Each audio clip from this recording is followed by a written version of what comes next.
So today we're going to be doing a PIVM of the OA joint and extension, which is going to be testing the anterior glide of that joint. So basically we're testing how well the occiput glides on the atlas or C1. So I have my patient supine here on his back, and I'm going to have his head in extension. I'm going to cup the base of the occiput with, we'll do my left hand.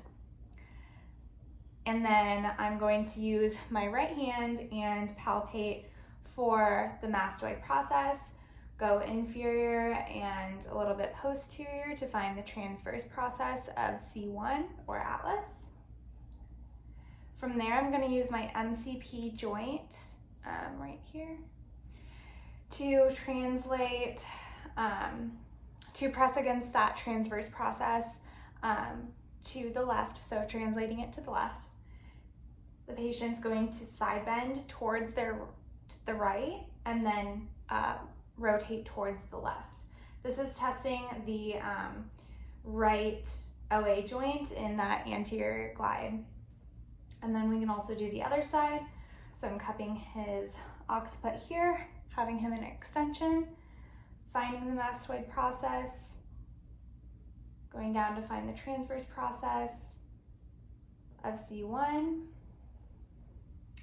translating then towards the right. He's left side bending and right rotating.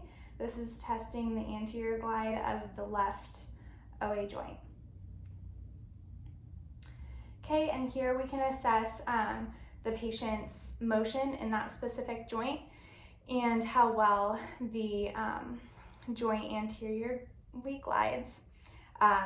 This can also recreate the patient's familiar pain, and if so, we can continue to do this PIVM technique to increase range of motion.